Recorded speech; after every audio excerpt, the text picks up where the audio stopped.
Level 1. The kid on the cart. You're 6 years old. Your dad hands you a helmet that's too big for your head. The cart weighs 70 kilograms. You weigh 22. You strap in. The engine screams behind you. You floor the throttle. You spin out at the first corner. You do this 11 more times before you make it around one lap. You are hooked. By 9, you're racing every weekend. By 11, you're beating 15-year-olds. By 13, your parents have spent 70,000 euros on your career. You've never done anything else. You don't have a plan B. You don't have hobbies. You don't have friends outside of the paddock. You have won the National Karting Championship 2 years in a row. There are 17,000 kids like you across the world. 12 of them will make it to Formula 1. You do not know this yet. You believe you're one of the 12. You are almost certainly wrong. But belief, at this level, is the entire currency. Level 2. The junior champion. 16 years old. Formula 4. The step up from karting hits you like a wall. The car has real downforce, real brakes, real horsepower. It also has real consequences. You crash 3 times in your first season. One of them is serious. You break your left collarbone. You are back in the car in 4 weeks. You start finishing on podiums by mid-season. You start winning by the end. Your family remortgages their house to fund your Formula 3 seat next year. 280,000 euros. Your dad tells you it's fine. Your mom cries in the kitchen when she thinks you can't hear her. You promise yourself you will not waste this. You now train 6 days a week. Cycling, neck exercises, reaction drills. You sleep with a mouthguard because you grind your teeth thinking about braking zones. You have not been on a normal date in 3 years. You do not have a girlfriend. You do not have time. You win the Formula 3 championship at 18. Your phone starts ringing. Level 3. The prospect. 19 years old. Formula 2. You've signed with a junior program of a major F1 team. They pay your seat. They pay your training. They own your career. You are one of 8 drivers in their global academy. You are told, politely, that if you don't perform in the first 6 races, you will be replaced. You finish 4th in your first race. You finish 2nd in your second. You win your 3rd. The team keeps you. You move to Monaco because everyone in your world lives there. The tax is convenient. The paddock is nearby. You now train in Monte Carlo, Como, and Vienna. You are 20 years old, and you have never filed a tax return. Your agent handles it. Your agent is 38 and has 3 homes. You are aware you are the product. You still call your mom every Sunday. You win the Formula 2 championship at the end of your rookie year. You are the youngest to do it in a decade. Your F1 seat is announced 2 months later. You cry when they call you. You don't tell anyone. Level 4. The rookie. 21 years old. Your first F1 season. You are one of 20 drivers on the entire planet. 20. Fewer people fly Formula 1 cars than sit on the UN Security Council. You've signed a 2-year contract worth 3 million euros a year. Before this, you had never made more than 12,000. Your team is midfield. You are not going to win races. You are not going to score podiums. You are going to score points if you're lucky, and fight for 10th place if you're not. The learning curve nearly breaks you. Every session you're being compared to your teammate, a veteran with 11 years of experience. He is faster than you in every session for 6 straight races. You spend 12 hours a day in the simulator. You watch every onboard lap of every driver on the grid. You memorize every corner of every circuit. In race 12, at Spa, you out-qualify him for the first time. You finish 8th. You score 4 points.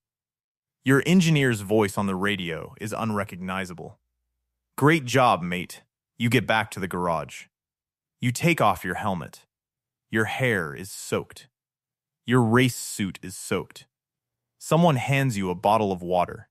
You can't drink it. Your hands are shaking too much. Level 5. The race winner. 24 years old. Your fourth F1 season. You've moved to a bigger team. Your new contract is 12 million euros a year plus performance bonuses. You've had 2 podiums. You've never won a race. Then it happens. Silverstone. Wet, dry conditions. You gamble on the tires early. You come out of the pit lane in the lead with 22 laps to go. You hold it for the last 22 laps of your life. You cross the line. Your engineer is screaming on the radio.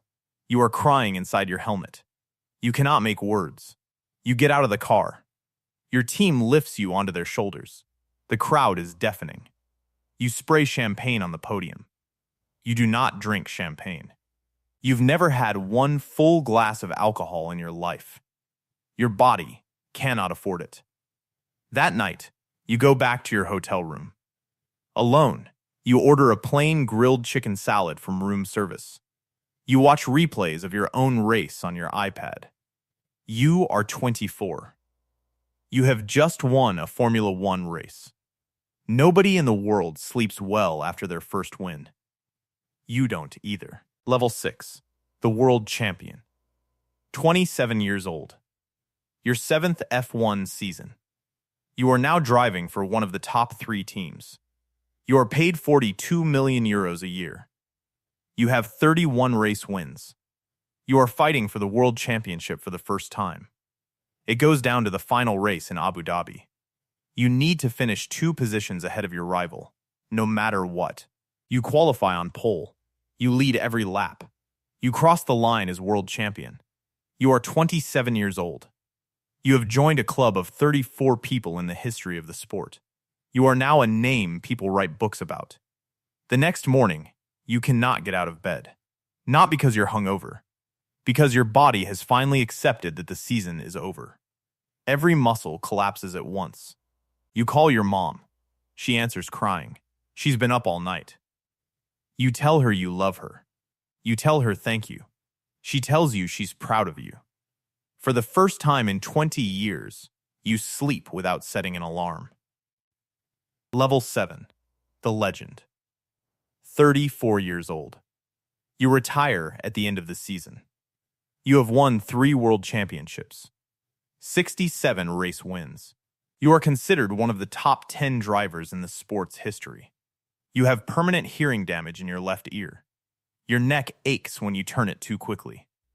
Your left knee has been surgically reconstructed. You have a scar above your right eyebrow from a crash at Suzuka in 2029 that you don't remember. You have made 300 million euros in your career.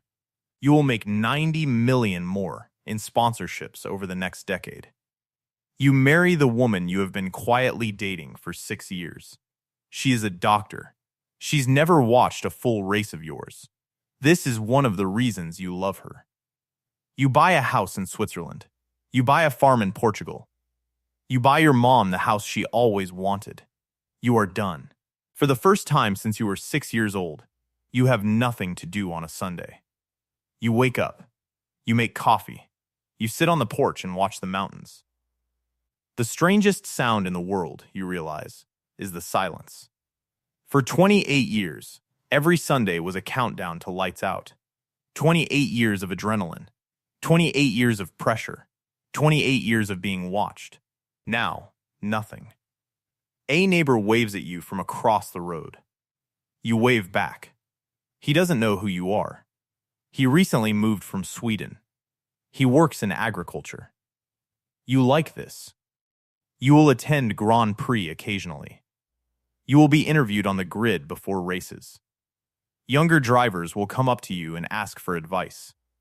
You will give it and mean it. But every Sunday night, when the race ends and everyone else is on a plane to the next country, you will be at home, in a wooden chair, watching the mountains. For a long time, you thought the goal was to win everything. You didn't understand until now.